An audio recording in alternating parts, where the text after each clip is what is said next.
Welcome back to the Only Fantasy Basketball podcast, your source for explicit and uncensored fantasy basketball content. Only three of us this week. I've got Shan with me. Welcome back. And I've got Nick. Hey guys, welcome back.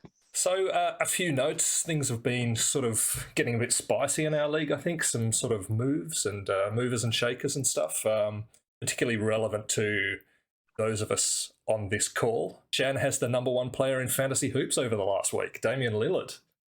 Oh, yes, I do. It's good to have Dame back. Old man Dame. Only 3 games, but geez, he's been popping off, hitting the threes. I should trade him before that calf pops off. True. Unfortunately, I won't though. Unfortunately, we don't have Howie here because he's got 3 players ranked in the top 10 over the last week. What would your guesses be for the 3? AD. AD is in there. Yep, absolutely. For sure. Without looking. The other 2 are a little more difficult to pick, I think. I don't know his team. Little guy for Philly. No, yeah, Melton. You got him. Yeah. Yep. D'Anthony Melton. And one from the Chicago Bulls. Zach LaVine. Ranked 7th over the last week. Finally starting to kind of pick it up after being in the doldrums, drudges for the first month of the season. Is he ranked 7 in the last week? What, on totals? I don't know. It was on averages from memory. Okay, yeah, cool. I make a point of not watching the Bulls, so I would have no idea about LaVine. He's playing. Yeah, fair enough.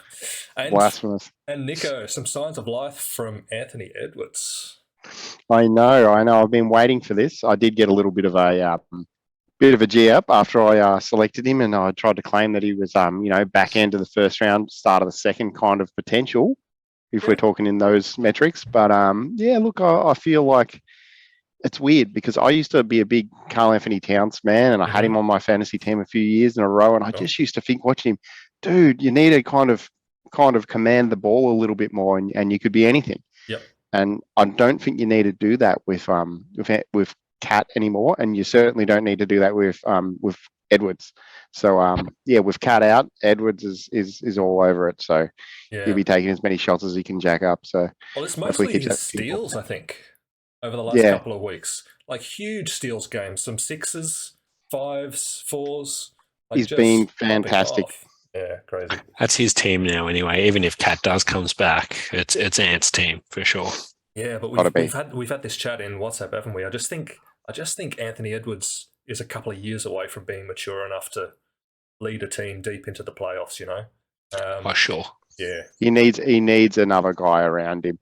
I actually reckon what he would really love to have is like another experienced guy. Like if they had like a Chris Paul or something on their team. Ropes. Yeah. Just handle the ball, put him in the right positions, and a guy like that doesn't need to score so much, and he kind of just knows what these young guys need to actually get their confidence up, and the timings, everything with that. So I think they're definitely missing Pat Bev this year, interestingly enough, just from a leadership perspective in the locker room. One final point I wanted to raise before we go into the news. Luka Doncic, 65% on free throws for the last week. He's freaking burning me, this son of a bitch.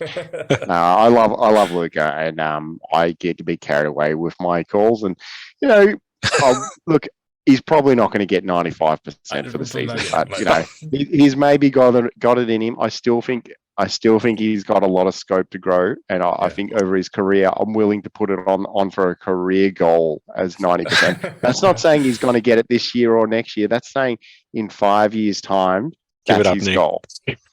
It's interesting though because the weird thing is he's ranked bloody 9th, which even with his limitations. With 71% from the free throw line. Crazy, so we thought that his improvement would come from him getting a little bit more efficient, but actually it came from him just doing more of everything that he was already doing. It's funny. I had one other note here. Kawhi Leonard is back from his long rest, ranked 256 over the last 7 days. Do you really want him back? That's the question now. But yeah. Such is life. Now's the time to jump on the trades for Kawhi. Maybe Kawhi's turning it around. Maybe he's going to be reliable from here on out. I've got no one in the room here who's going to strongly disagree with that. So he puts in the work in training, I'm sure, because he doesn't do it on game day. All right, first segment time, Shan. lead us off. News. Alrighty, bit of news. What's going on the injury front? Well, I'll just go through the teams quickly. We got at Atlanta, we got DeJounte and Johnny Collins, both of them out for another 1.5 to 2 weeks. So with DeJounte out, that's meant Bogey has probably come back a little bit quicker than anticipated. He was supposed to be on a minutes limit, but they probably need a few more touches from the guard position. Mm-hmm. And then Boston, Dave, come on, tell me this week you're up on the Rob Williams news. Do you know when he's back? I don't. Sorry. No, I don't know. Possibly next game. Possibly. Oh, that's crazy. It's any day now, so. It's interesting for me watching the Celtics this year because they've gone from their rise being heavily based on their improved defensive output last season. Basically, from mid-year onwards, they became the best defensive team in the league. And this year, they're just an average defensive team. And they've become the most efficient offensive team in the history of the NBA to this point.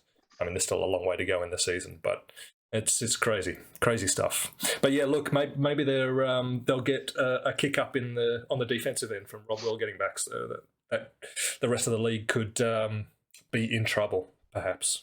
Let's see. Yeah, they're on fire. And then at Charlotte, we've got LaMelo, where nothing has been said. We don't really know. Could be next game. Could be who the hell knows. Yeah. So that'd be a pain for owners. You don't get much information on ball injuries, so yeah. But it's probably not surprising that the owner of LaMelo Ball in our league is right at the bottom of the ladder, and I think that's probably similar across the board in standard leagues. Yeah. You lose our first round talent, and it's tough. That sucks. And then Denver, we've got MPJ out for maybe another week. Who knows? There's been very little information on that injury. It's just he injured his heel and he just keeps on missing games, and we don't really hear much from the coaches or anything. So, and the fantasy impact there is really there's just a few sort of peripheral guys on that team who are getting opportunities now, and that might dwindle even more.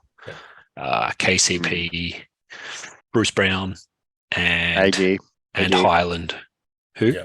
AG. Oh, AG probably will eat a little bit anyway. But yeah, he has been. But yeah.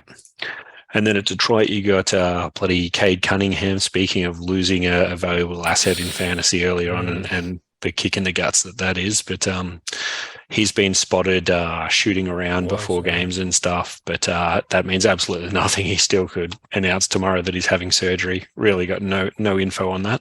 I was going to make a big deal about the Clippers all being back, but we've already covered Kawhi's back. But is he back? Is he really? He's back, but it's not the same Kawhi. They might have to ease him in and just rest him every second game just to make sure he's right. He's going to turn into an Iron Man, I have no doubt. And then at Memphis, we've got bad news for Desmond Bane. He was supposed to be back by now, but now they're saying mid-January-ish. Mm-hmm. Pain in the ass for Desmond owners. And then an even bigger one, Cat, out for another 4 to 6 weeks. Yeah, that was a big one. That's a huge one. It is a huge one, but they were talking about sort of a ruptured Achilles at one point, and it seems to have ended up just being a quad. I've just actually done a quad recently myself, so I know the pain. But it must be a pretty bad one if he's not going to be back for another month. Big dude. Basketballers, yeah. What is he? Is he 7 foot? Yeah, probably 7 foot. Yeah. It's a bit of strain for his quads. And with Cat out, Rudy Gobert's bloody doing some things again, which is good for Gobert owners.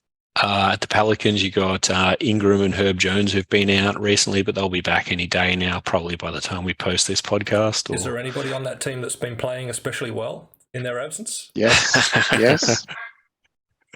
Yes, there is.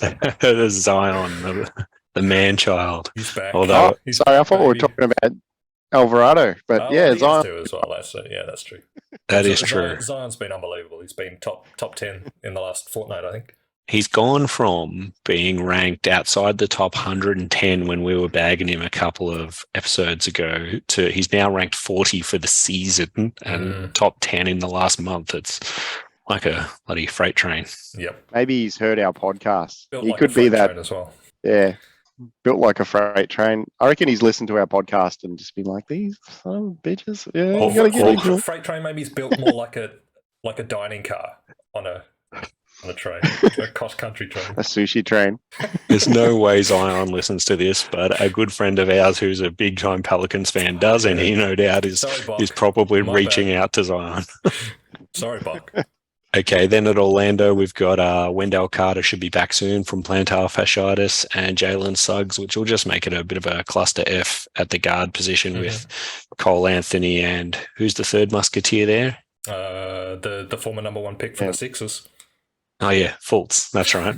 I've blanked that out of my brain. I can't watch. Memory. I cannot watch former number 1 picks. Crazy. Too much trauma there for me, Nick. And then speaking of Philly, we've got James Harden back just in time to smash the Lakers the other day. I'm going to have a few jabs at Howie today, given he's not here. And another, Tyrese Maxey still out, one of Howie's boys. He'll be back by Christmas. 3 more sort of bits of news at Phoenix. We got CP3 finally back after a long time on the sidelines. And speaking of old men returning like CP3, we got Mike Conley back at Utah, but just as one window opens, another closes. Sexton's done a hammy, but he'll be back in a couple of games though. So not relevant outside of deep leagues though, really. Not at this stage. Yeah.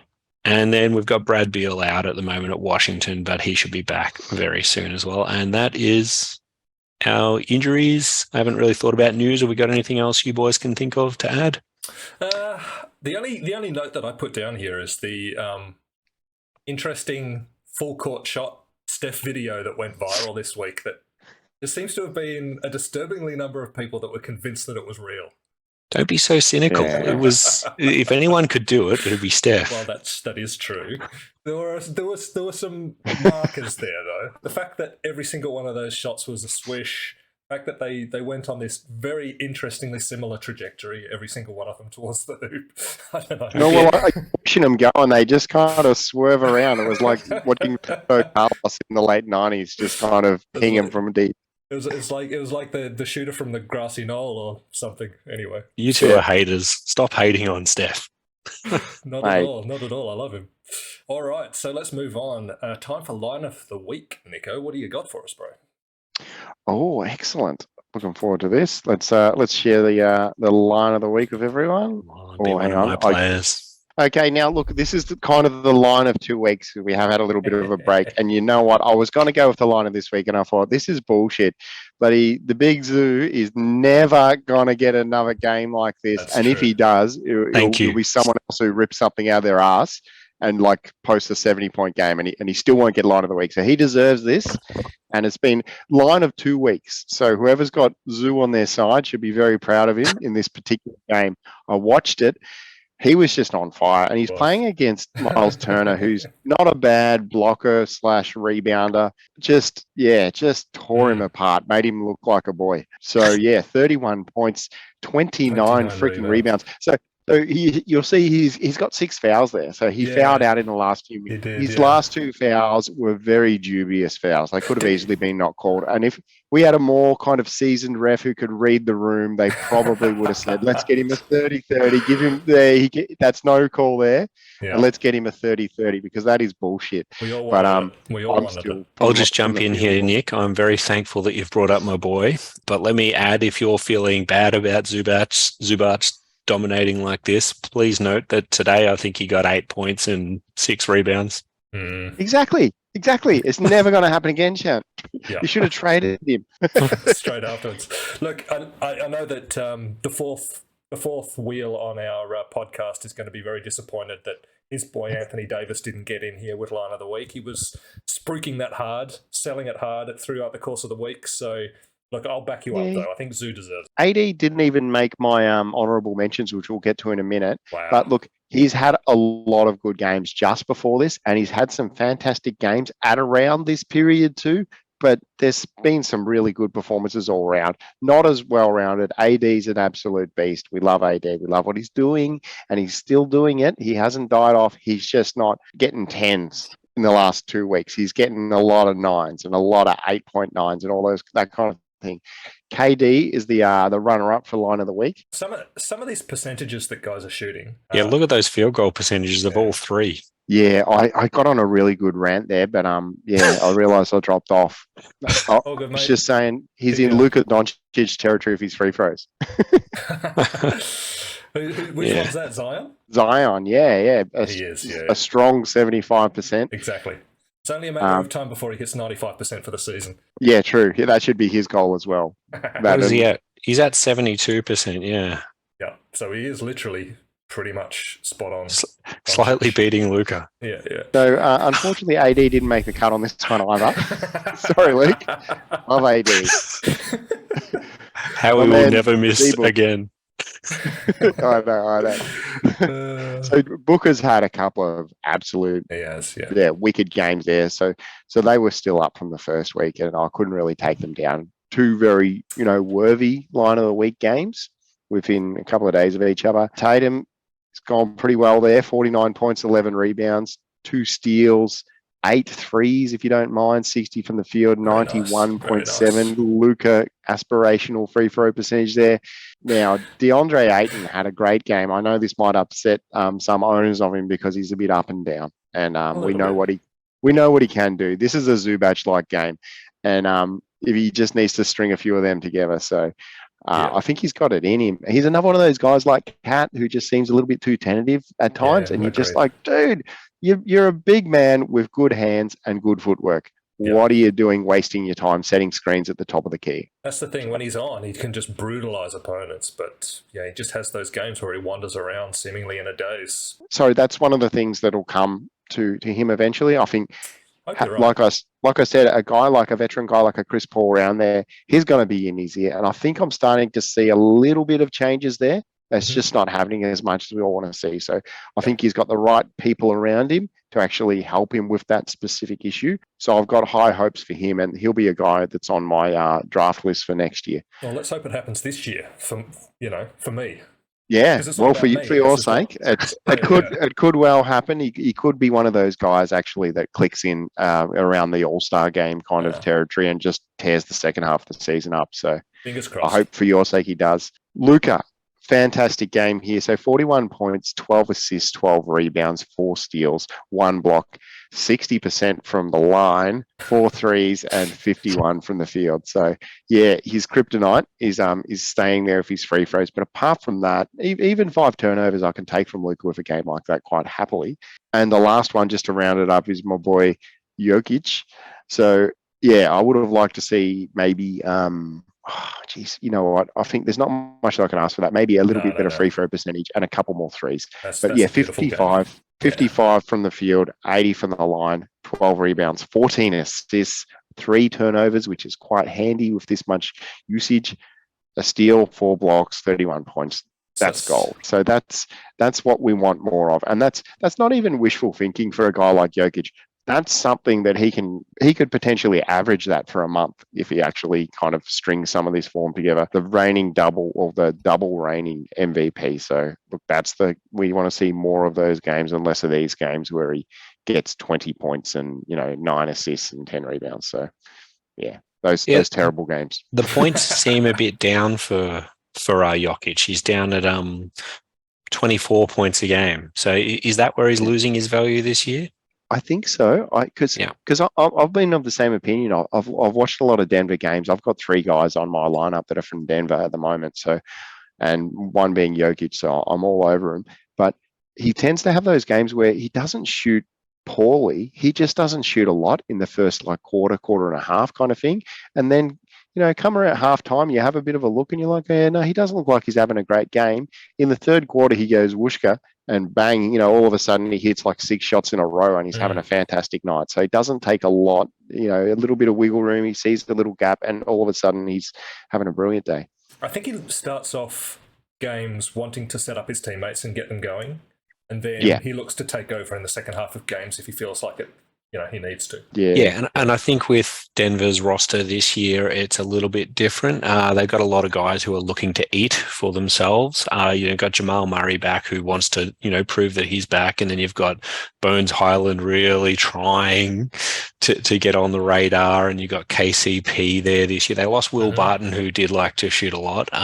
Aaron Gordon always gets his. So there's just, and MPJ, so they've just got a lot of guys. So what you guys were talking about just happens every game. He'll just settle in, set everyone up, and then he has his time. Yep, absolutely. All right, moving on. Nice one, Nick. Waiver wire candidates up next. Who's got some waiver wire candidates for us? Nick, did you want to start? I think you haven't started this one before. Yeah. Okay. Look, I've got a few. I actually just closed down my thing, but let's get my waiver wire candidate slides. I got slides for everything today. What's going on? Nice. Here we go. Let's share my screen again. Yeah. So look, and the top two, Utah. I just reckon he's got a lot of potential. When you see he gets these games where he's got like mid to high 20 games, he tends to go really, really well. We all know he's a fantastic 3-point shooter, shooting some pretty well from the field and the line there too. Yep. So I would like to kind of think that he's not rostered in a lot of leagues. I'm not exactly sure what his stats are for that, but he's got to be available in a lot of leagues. And a guy that can do these kind of games, not every game, I think he's quite worthwhile. What are your thoughts on Watanabe? Yuta Watanabe is only rostered in 11% of leagues. Well, there you go. Yeah. I reckon he's borderline rosterable. If he has another couple of games like this in the next, say, handful of games, surely he's picked up. Surely that 11% starts creeping up to 20, 30s. I think he's missed go, some Dave. time. He's been out injured, hasn't he? So I think I'd want to see him come back and establish himself, earn his minutes, establish his role in the offense. And if that consistency is there, if the minutes are there, I think that's the most critical thing. If he's getting the minutes, then he'll make himself worthy just through his 3-point shooting contribution. Yeah, and the other guy is one of the Boston guys. Look, it's a hard gig when you're kind of a guard and you're on Boston and you've got Jalen and Jason there in front of you. It's a really hard gig, but this guy makes it look pretty good. And you can see he's getting some pretty solid minutes there. He's getting over 20 minutes most games. In that game against Brooklyn, he had a really good game. He seems pretty solid for his points and assists, and gets you plenty of 3-pointers. So you can have a look at his threes there across that 5-game span.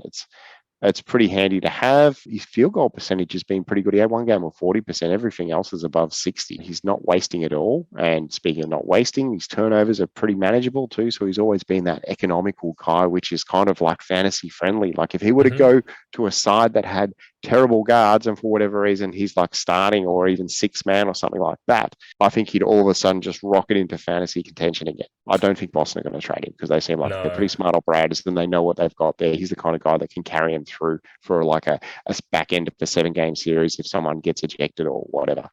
He's been perfect for what we need from him. The one thing I've noticed is that he's slowly sort of rounding into a little bit more consistency, but he's been brilliant for us. He's been just what we need. And the last guy that I've got on my list is Alvarado. Yeah. It was nice to get a mention earlier. My ears pricked up because I knew I had him on this slide. But look, that game with 8 threes, something got into him there. So 38 points, 8 threes, 0 turnovers. He got only 1 steal, which is kind of surprising for him. 63%, 12 and 19, and 85% from the line. So look, the dude's very intense. He's very intense in that picture there. He's a very intense player. I'd hate to imagine playing a game of basketball with some little kind of bulldog just kind of nipping at your heels all game. Like it would be a nightmare. So I think maybe from a real life point of view, he might even be better than he is fantasy, which is not great for what we're talking about, but he's got the potential in him to do these kind of things. So that 38 points, 8 threes game, that was in 26 minutes. Yeah, it's crazy. I've got him on my list as well, so I'll throw a few things in here. He's only 28% rostered. The question I have is that a lot of his recent value is coming from that one huge game that you've got on that list there. That's true. I think he's, and also due to the fact that CJ McCollum has been really struggling recently, and I think he's been playing extra minutes to kind of pick up some of that slack. CJ will be back too, so. Yes, yeah. And not only that, you've got Brandon Ingram out, who's not a guard, but the offense runs through Zion and Ingram. So you take one of those out, and he's getting a good opportunity right now. I think that the waiver wire thing is like, it's not about the white whale, you know what I mean? It's about picking up guys that'll carry you through and get you 2 or 3 weeks worth of like good usage, and then realizing the old Kenny Rogers, knowing when to bloody fold him, and when to walk away and when to run away from Killian Hayes. So look, it's all about that. I'm on one of the, what was it, 27% of teams that have actually got him, because I recently picked him up. I'd been running with Tim Hardaway Jr. for a little while, and I figured, you know what, it's time to fold on Tim Hardaway Jr. He had 2 down games and started to look like the Tim Hardaway Jr. of like last season and earlier on in this season. I got about 3 good games out of him, and then I had 1 poor game, and I've gone on to Alvarado, and hopefully I can get maybe 2 weeks, 3 weeks of usage out of him before I find the next guy. Maybe it's Watanabe. Who knows? Yeah, I see him as, there are 2 usages for him. One of them is what you've just mentioned. If the circumstances are right, at some point during the season, and he's getting extra usage, extra minutes, then you can bring him in for a couple of weeks and fill a gap on your team. But I think his real value will be later on in the season as a bit of a streamer option, a specialist mostly to pick up steals. Like if you're targeting the steals cat and there's an opportunity to pick up a couple of points there as the season is coming to steals and threes, then I think he's going to be a guy that will get snapped up by someone that's in that situation. A lot of those guys that get you the steals and threes, they kind of also come with a bit of baggage in the way of turnovers too. So it's nice to see that he's kind of avoiding that kind of trend a little bit. Yeah. So he'd probably be one of the better ones if you were looking for the big scoring games are a bit of an anomaly for him. I don't think you can expect that. He's going to be relatively low points. A number of other cats are going to be fairly low, but he will get you steals. That's one thing you can bank on. I've got Norm Powell, under 50% rostered. He's commonly a slow starter. He's been a slow starter in a couple of seasons, and he's rounding into form of late. So just be aware of his limitations if you're going to pick up Norm Powell. He's obviously a big scorer, microwave guy off the bench generally, and he'll hit some threes, but he's not going to do a lot else for you. And he's injured at the moment. He's injured groin. at the moment. I don't mind Norm Powell as a pick in that waiver wire target. I think that's a pretty solid kind of choice. Similar streaming guy. Nemhard. Now this comes down to whether you're a believer, because he hasn't given us a lot of evidence yet. The minutes have spiked lately, so the opportunity will be there whilst he's still performing. I feel as though they're going to spread things around quite a bit on the Pacers. He's going to have to sort of play himself into the usage and minutes, and so long as he keeps performing, they'll be there. It's interesting because he does produce. You know, he scores, he hits threes, he's relatively high assist guy, which is interesting. And the last guy I have is Walker Kessler, who I see as a bit of a looming presence over this season. He's the blocks and boards are steadily rising as the season goes on. Still under 50% rostered in standard leagues. I think it's only a matter of time before somebody picks him up and he sticks. In the majority, he is the potential white whale that you get once or twice a season where you're like, shit, that guy was freaking awesome, and I had a chance to pick him up, and we all had a chance to pick up Walker Kessler, and I don't even know whether someone's got him in our league, but he'll be there, and he might click. I remember the season that Shan told me to pick up Jamal McGraw? Yeah. Sorry, Hassan Whiteside. That season, Shan told me to pick up Hassan Whiteside when he just broke back into the league again, and he was brilliant for me. He almost won me the league that year, almost single-handedly. He was fantastic. So that should have kept that to myself. You should have. Shan, who have you got? So I did have Walker Kessler as well, and my other guy who could be his brother, Jalen Duren, he started the last game, which was a switch, which could mean more minutes. But even the last 2 games, he's had double-doubles. So he had this double-double off the bench, then he had a double-double in a start, and in that start, it was against Memphis. So Steve Adams and Triple J That's a tough gig. So to get a double-double in your first start against those two, I've picked him up in our league. I'm sort of hopeful.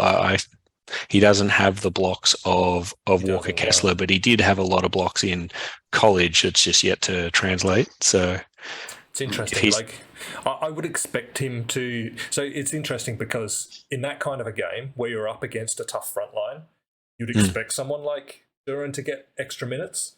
But the impressive thing is that he didn't get himself into foul trouble. Yeah. He's the youngest player in the league too. Did you guys? I was watching him when they played against the Lakers. So the commentators said when LeBron debuted, he wasn't born yet. He was born like a week or 2 weeks after LeBron made his debut game. Damn.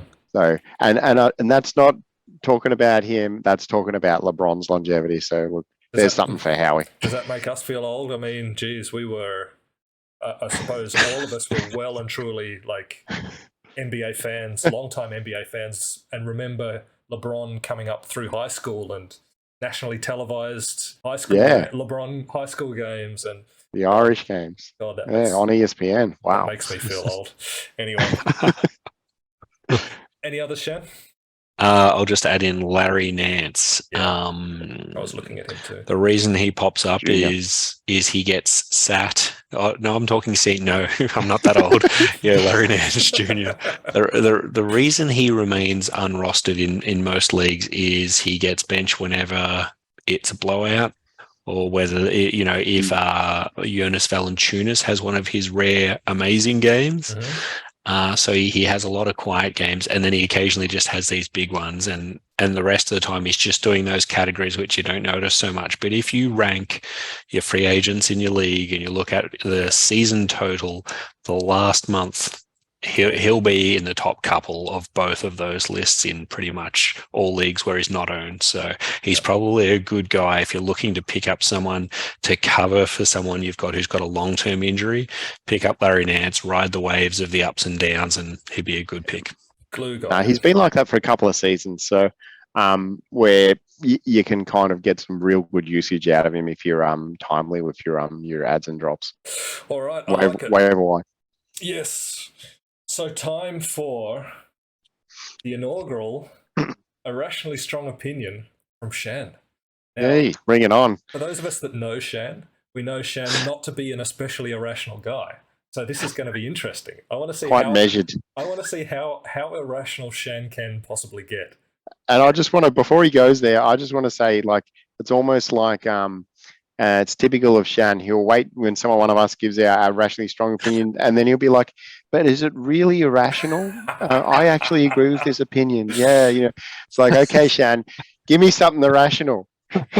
Let's see what you really think irrational looks like. Okay. You two are bang on the money, and that's the reason why I'm the last person to do this segment. Because I kind of feel like, how could I possibly identify one of my own beliefs as irrational? Because I think everything I do is rational. Otherwise, where the hell would I hold it? So crazy I struggle. People don't think they're crazy, Shan. Exactly. That's what I'm saying. I'm not saying I am rational, just that I believe I am. Okay. So I had 3 potential topics, and I've picked the one which I think will generate the most disagreement from you two. Nice. And how we would disagree with the one I'm going to choose as well. Okay, so one of the ones I ruled out was Silas, the Houston coach, is a bad developmental coach. I don't think he's well suited to what the Rockets are doing, and that is sucking over the last few years, because I feel like he was just terrible with the way he managed Sengun last year, and similarly this year, Tari Eason.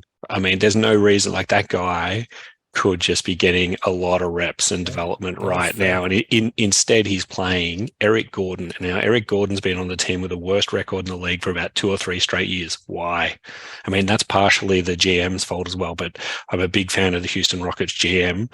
I just think their coach is bad with developing youth. Anyway, moving that aside, I don't think that's that irrational. The other one was, I think the Timberwolves need to move Karl Anthony Towns. We can maybe unpack that on another day because it's a long conversation, but I think that's the play for Minnesota at the moment, because I don't think things are going to work out for them in the medium term. So here's my choice. Jabari Smith is better than Paolo Banchero in fantasy You've come back to this one. and will be better in real life. Interesting. So in fantasy, I think is the easiest to defend. You can currently sort them by their rankings, and for the season long, I've done that. Jabari is ranked 131 and Paolo is 167. And then if you just do that over the last month, Jabari's picking it up. He's now ranked 74 compared to Paolo, who's 276. Mm-hmm. So they're just rankings, right? But it is an indication of something. I think the reason why people are so gung-ho about Paolo, it's the points. So he's and the assists, he does a few of the big categories. And what that means is the guy can play. Yeah. The guy is a really good bucket getter. He's a good passer. I'm not denying he's those things, but I don't see him as having a career where he's going to be the star that's going to lead you to being a successful team. I see him more like your bucket getters. It'd be really harsh to call him Marvin Bagley. It might be fairer to call him, who's the guy who's now at the Celtics at center, Blake Griffin. Guys, and I'm talking about prime great Blake Griffin. So I'm talking about, a really good. It is a compliment. Yeah, I don't mean to be that insulting, but anyway. If I'm going to argue, I'll put the fantasy argument aside. I think the rankings handle that for me. And if you have a look at the trajectory of Jabari Smith, I think his rankings are just going to keep getting a little bit better throughout the season. But if you look at the real life stuff, I like to look at prospects, and I was doing this in the lead up to the draft this year. I like to look at them in a two-way sort of fashion, and I'm not picking on Paolo's defense, but I think Jabari is going to be elite as a defender. The knock is he's more of a complementary role player on offense. Mm-hmm. But the modern game with the premium on shooting, and this guy is what is he, 6'11"? Yeah. Yep, 6'11". 6'11" power forward, whatever position you want to play him in. He's a long kind of guy too, so he's like a 6'11" guy with long arms. So yeah. So even if he's not going to be your prime scorer or your prime assist guy, just that kind of offense combined with that defensive package, if you want to evaluate them as who's the better player, I think it was always going to be the case that Paolo's going to score more and get more assists in season 1 and season 2, and he'll probably keep those two categories throughout their entire career. But the rest of it, I think I would much prefer build a team with Jabari. Interesting. Let me have it. Well, no, I certainly don't disagree with you on the fantasy angle. Although yep. I don't think we've seen what the final form of Paolo Banchero is going to look like. He's a very, very different player and prospect to Jabari Smith. The problem I have with Jabari is that I think he's offensively limited. Like, I love the way he moves. He seems so sort of coordinated and fluid as an athlete for a guy at that size. Like, I mean, I know I'm just banging on about this, but I compare him similarly to Alexei Pokusevski. Like, they're both about the same height. They're both about 7 foot tall. They're both primarily, at the moment, fluid outside shooters, and they're both defensively excellent. They're both very skinny at the moment, so they can be abused down low by sort of big gorilla types. And they're both exactly my type. Right, yeah. Look, I think Pokusevski has more in his bag. Like, he's a better ball handler by far. Yeah. He's got a little bit of a herky-jerky. Yeah, he's got a bit more of a herky-jerky kind of like move to the rim and that kind of stuff. The problem I have with Jabari is that he just seems a little bit mechanical in his movements. I think he's going to be an excellent 3-point shooter, a floor spacer. But reminds me more of the Cavs guy. Who's the Cavs power forward rookie from last year? Oh yeah, Mobley. That's sort of, he's more of a rangy outside version of him for me, but continues. I think Mobley's shown that he can create his own offense, and I don't think Jabari Smith has shown that he can create his at the moment. What he tends to do is he will trail a play and get hit with a pass and just pull up and shoot. And it's not always a good shot at the moment. And he'll often sort of clank his threes for that reason. And I think it's because he's concerned about sort of being asked to do a lot more than that on the offensive end. He feels like he needs to get his shot. Needs to get his shots up. Can I weave something in there? Sure. What I was saying before about Silas, the coach, as not a good developmental coach. I think Paolo has been put in a position where he comes onto the floor, you the man. Mm-hmm. So, the ball runs through him and he gets what he wants. Whereas I can see Jabari on that Houston team. A lot of talent around him, but I don't think they're guys who are going to, like, I think by the time he gets the ball, Jabari, a lot of the time, it's almost like, oh God, I've finally got the ball. I've got to, this is my one opportunity that I might not get it again for a while. When you talk about Jalen Green and KPJ as their guards, super talented, but I don't see them like feeding him really well. No, they're horrible playmakers. Yeah.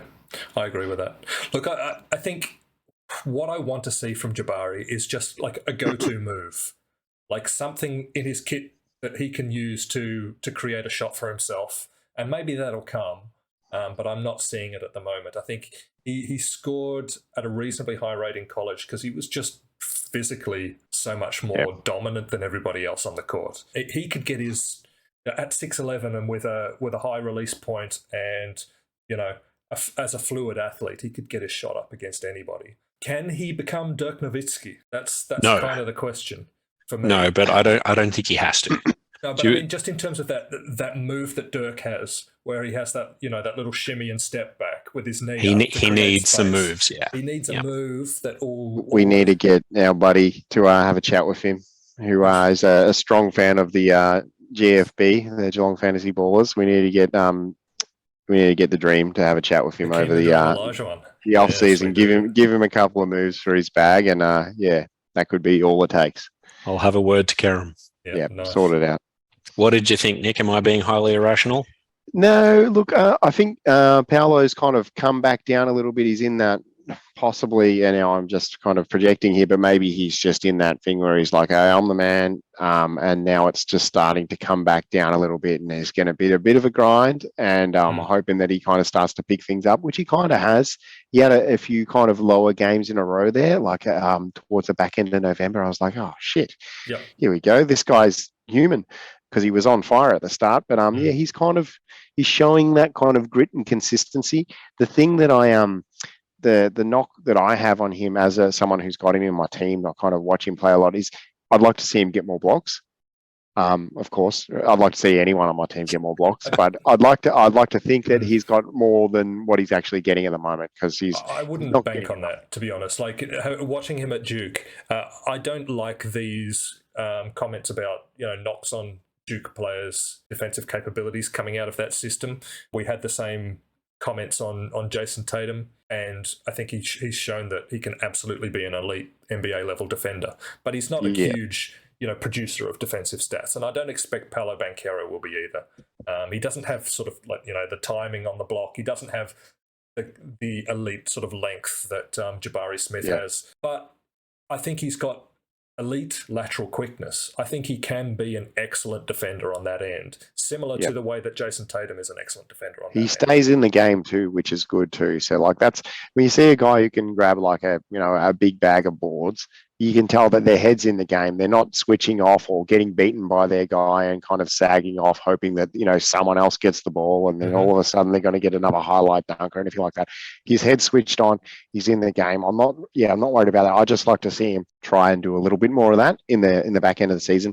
And in comparison with Jabari Smith, he doesn't get a lot of blocks either, but he's getting a little bit more, and that's all it is. You know what I mean? Maybe an extra, one every second game kind of thing would probably go a long way to actually just kind of seeing him get a little bump up in the stats and in the rankings there. But I don't think that's terribly irrational, Shan. So look, the reason I brought it up is just because of all of the build up in the off season towards the draft about which way is it going to go, and then the shock that it was suddenly Banchero, and that led to some controversy. People going, oh, they're going to regret this, and then Banchero came on and looked awesome, and then people are like, yeah, see, how Twitter just and fans overreact strongly in the short term. Everyone's got a fishbowl memory, and I'm planting my flag and just saying, if we look at this in 3 years' time, in 3 years' time, I think I'll have that. I think it'll be pretty clear, but Let's see.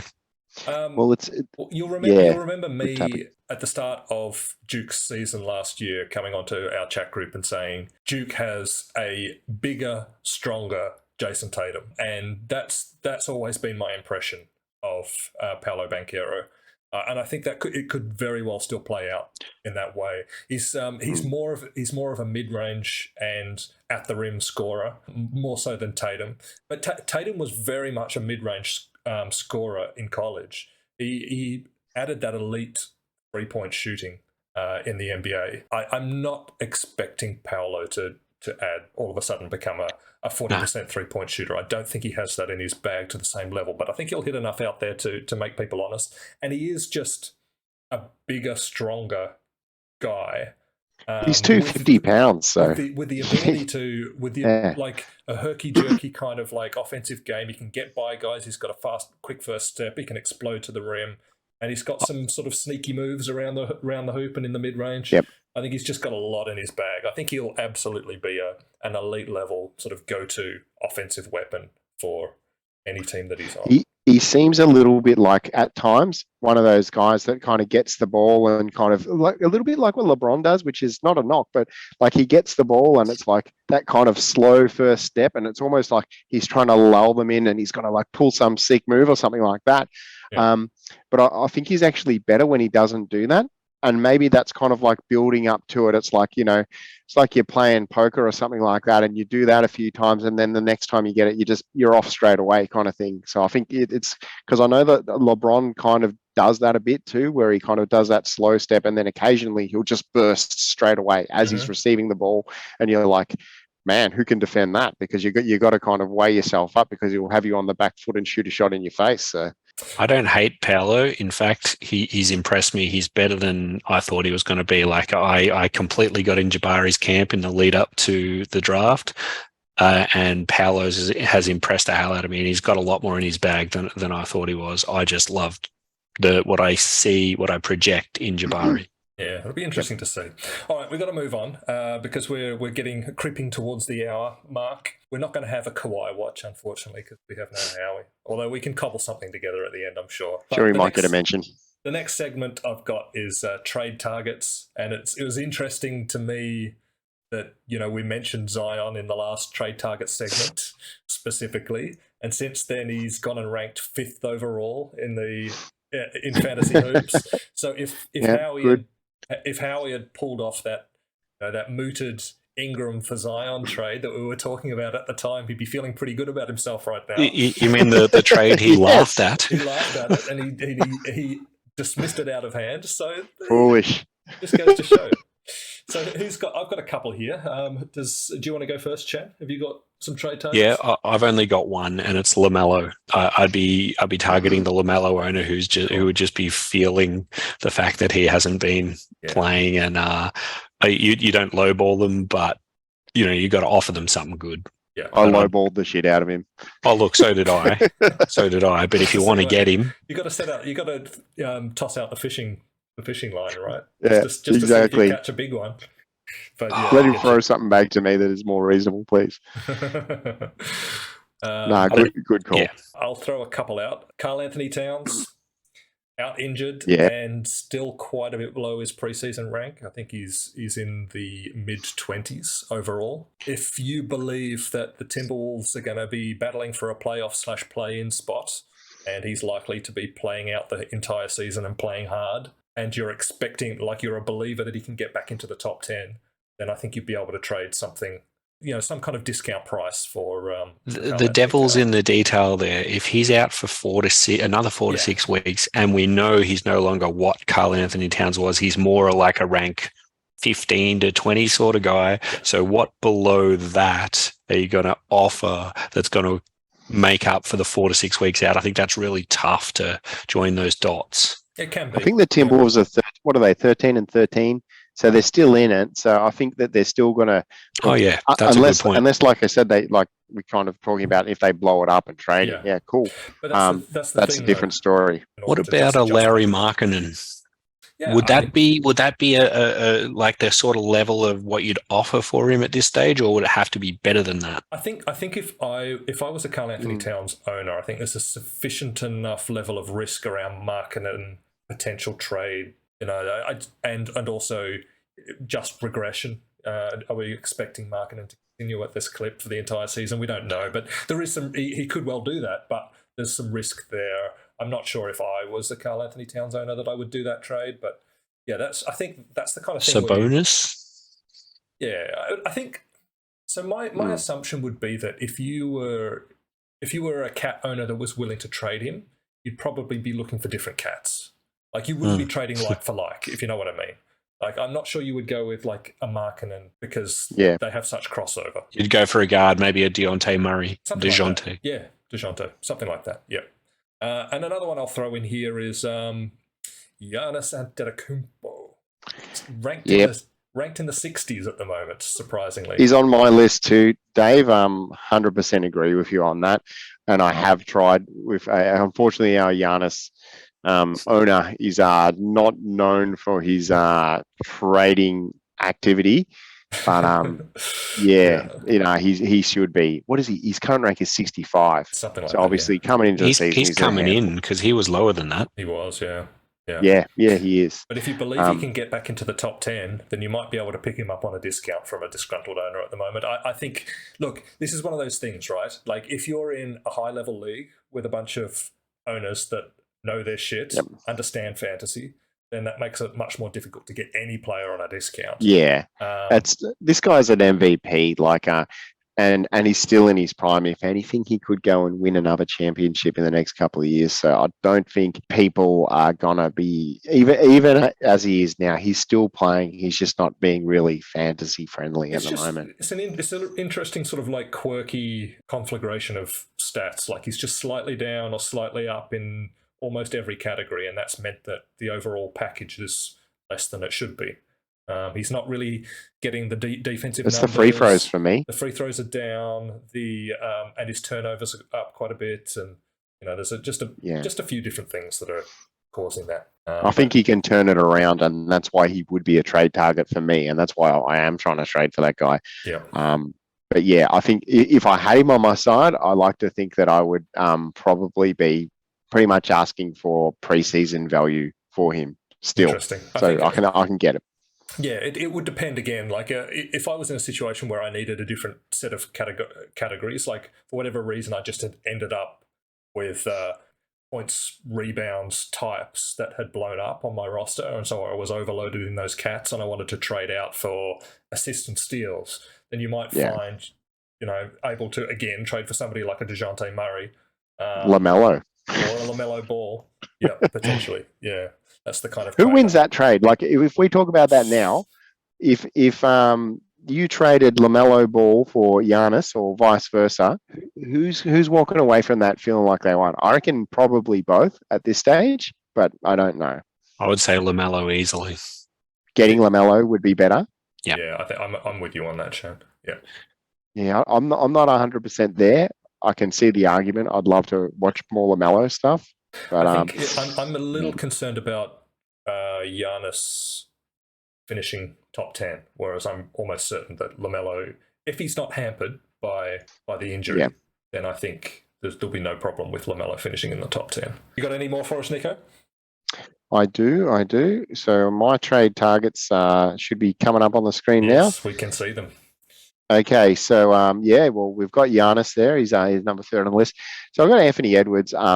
I've already got him, but I just think that, and possibly it might be about a week stale on this because he's starting to really kind of heat up. Agreed so about a week ago when I first created this part of this slide, it would have been really good. It's still relevant though because look, you see he's currently 40, so he is getting towards preseason kind of expectation areas, but I think the horse hasn't quite bolted yet. And you're probably still going to catch a lot of people out who have got him, who would be quite happy to part with him, who you're willing to offer for him. I don't know. Yeah, maybe you have a look at a Markkanen kind of thing. If you think maybe Markkanen's had a really good start, and he's going down, and you think this guy's had a bad start and he's on the way up, you might say, well, sliding doors, man. I'm going to get them both on the right time for both. So I think he's an interesting player because he started slow, and I'm expecting him to go good. I don't have him on my side. He's 100%. One of the people I'm kind of pestering with trade offers and just trying to see where they're at and where their mind's at, if they're a believer or not. The other bloke there is Kawhi Leonard. Kawhi, interesting current rank there. Current rank of 260. He's averaging a solid 11.4 points. Yeah, he's not doing a lot, and we know that. But look, Kawhi, when he gets it together, is great. I like that's that picture you've got there, Nico. He's just resting, just having a rest on the side. He's feeling out his quads and his knees, just making sure he hasn't got an injury before he goes onto the court. Because you don't want to risk it. You don't want to push yourself. You don't. That's true. I love him when he's on the court. I loved his season where they won the championship at Toronto. Yeah, that was just awesome. That was like prime Kawhi. He was better than everyone.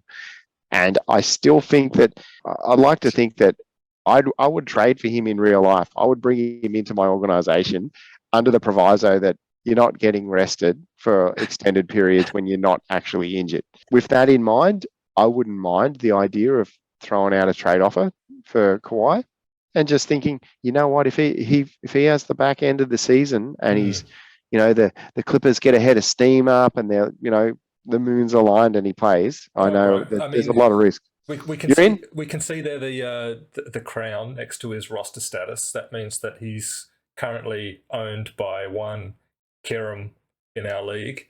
What do you think you'd need to offer to Kerem to prize Kawhi Leonard out of his hands? I reckon, honestly, I'd probably have to trade him the guy listed above him to get him off Kerem. Anthony Edwards. Yeah. Anthony Edwards. I think that's probably about where Kerem would take it. And Kerem, look, you're always welcome to come onto the podcast as a guest, and we'd have you on there. And I'd really be interested to see. You've heard my thoughts. I think Anthony Edwards is getting really good. So maybe you can have another look at some other people on my roster. We can work something out there. I've also got Paolo Banchero, who's probably ranked not that far off with Kawhi at the moment, to be honest. Yeah. But Kerem, I like Kawhi. I'm not one of the full haters. I just think he's a bit of a softie. I'll trade for him, and come on to our podcast and we'll do a deal. All right, we're running out of time, so give us a quick burn on Ja Morant. Ja Morant, look, I'm not as high as on him as a lot of people were at the start of the season, but I do think he's playing well, and I do think Desmond Bain out is, probably a good point for him to kind of get out of his kind of thing and kind of just shoot up the rankings a little bit. He's still a fantastic player. He's still getting fantastic stats. He does get a lot of turnovers. His field goal percentage can be a bit of a concern. His free throw percentage isn't fantastic for someone who can potentially get there a lot. So there's a lot of insecurities that you can play on with that manager. They might be looking at that number 70 and thinking, I wanted the 25 ranked Ja Morant. Yeah. So, and I'd probably give you about the value of the 45th ranked Split player. The difference. Yep, exactly. I'll give you one more before we sign off. I reckon now is the time to try and get Jamal Murray if he's a guy that you're interested in. He's been through the first couple of months. They're behind him now. They were always going to be the toughest months for him in his kind of rehab and recovery from his injury. I reckon you can get him at a pretty significant discount on where I expect him to be for the rest of the season, given he's currently ranked around 100. So I reckon you could pick him up for a player sort of in the 50s and hope that Jamal Murray's going to end up sort of ranked quite a bit higher than that. Have we missed the boat on that opportunity though to really fleece someone of a player? Like the true fleecing, yes, probably, but yes. I think you did want to see Jamal start to turn it around before you were prepared to bite that off. No, this is more of a subtle fleece. A gentle fleecing. I like it. Yeah. All right, Kawhi Watch. He's back. As we noted, he even won a game, hit a game winner. Yeah, what a man. Not doing a lot though, unfortunately. You can say maybe he needs to rest a little bit longer. Any comments on Kawhi? I mean, none of us three are, the leading Kawhi Leonard expert in the Southern Hemisphere like how he is. So, I don't, Well, I thought it was really interesting. He had a game in and it's a while ago now. So he had a game in the 18th of November against Detroit, and his plus minus was 26. So you're like, damn, this guy's had an impact. He had 6 points and 4 assists and 5 rebounds. Shot 2 from 8 from the field. yeah. So that tells me he was being a passenger in that game. Yeah, Yeah. he's deferring to other people, which is not what you want. You want Kawhi to be that bull who goes in there and uses his big frame, just kind of push a guy out of the way, get to where you need to get. Maybe he had a sore quad, he couldn't push off it. I don't know what it was, but really weird games, really, really weird. He's got so much potential to be so much better than what he has been. I'd still trade for him, but I don't think he's the same player yet. All right, any final words, guys, before we sign off? Nope. I just want to note that I'm actually coming third in our league at the moment. Yeah. I believe equal third with Lukey J. So Nice. quite happy with that, and I'm coming for you, Dave. Well, that's probably not. Look out. That's probably not a difficult task at the moment because my team's playing like trash. But anyway, we'll see. It's Hopefully about they can time, pick it up. man. We can't always, be kissed. True that. All right, guys, thank you for watching. If you enjoyed and liked what we gave you here, leave us a like and maybe subscribe to the channel or leave us a comment. And thank you for watching, and we'll see you next week. Bye. See you next week.